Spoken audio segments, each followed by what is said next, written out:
Hello, but let's read the question. Consider the following statements. First statement: soil with vegetative cover is easily eroded by both wind and water. Second, excessive irrigation results in waterlogging of soil. Third, increased salt concentration damages agriculture. Which of the statements given above are correct? Question में हमें यहाँ पे तीन statements दिए हुए हैं, हमें बताना है कौन से स्टेटमेंट्स जो है वो करेक्ट है। स्टेटमेंट नंबर वन है कि जो सॉइल है जब उसमें वेजिटेटिव कवर होता है तो उसको इजीली इरोड हो सकती है वो विंड से और वाटर से। सेकंड स्टेटमेंट है कि जो एक्सेसिव इरिगेशन मतलब बहुत ज़्यादा इरिगेशन की वजह से क्या होता है, वाटर लॉगिंग हो जाती है सॉइल में।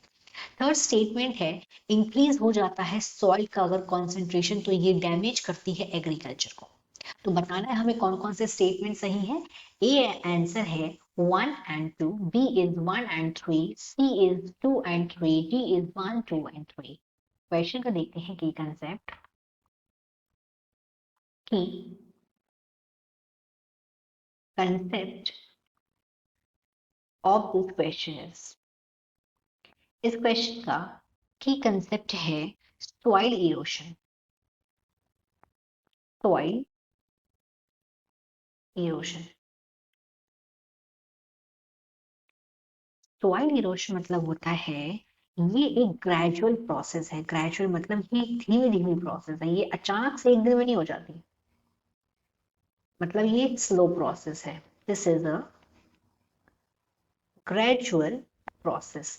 ये प्रोसेस किसके थ्रू होती है? विंड और वाटर से, विंड या फिर वाटर से, वाटर और विंड। तो बेसिकली इस प्रोसेस में क्या होता है कि जो सॉइल के पार्टिकल्स हैं, जो सॉइल के पार्टिकल्स होते हैं, ये पार्टिकल्स डिटैच हो जाते हैं और रिमूव हो जाते हैं। ये डिटैच हो जाते हैं और रिमूव हो जाते हैं, इसे बोलते हैं सॉइल इरोशन। अब हम चारों पॉइंट यहाँ पे हमें तीन स्टेटमेंट दी हैं, उन स्टेटमेंट्स को देखते हैं। फर्स्ट बोला गया है कि अगर सॉइल में वेजिटेटिव कवर हो, अगर मान लीजिए ये यहाँ पे ये सॉइल की लेयर है, यहाँ पे वेजिटेटिव कवर है, फॉर एग्जाम्पल हम इनको पेड़ मान लेते हैं, बहुत सारे वेजिटेशन यहाँ पे लगे हुए हैं, तो ये क्या आसानी से यहाँ पे जो विंड या वाटर जो है, क्या वो सॉइल को आराम से इरोड कर पाएगा? No, this is not possible, क्योंकि अगर वेजिटेटिव कवर है तो यहाँ पे जो सॉइल है वो रुक पाएगी, वो विंड और वाटर से इरोड नहीं हो पाएगी इजीली। ये वाला स्टेटमेंट रॉन्ग है। सेकंड में बोला गया है कि ज्यादा इरिगेशन करने की वजह से वाटर लॉगिंग हो जा रही है सॉइल में। तो इरिगेशन मतलब होता है सिंचाई करना, तो सिंचाई ज्यादा होने की वजह से हो जाती है वाटर लॉगिंग।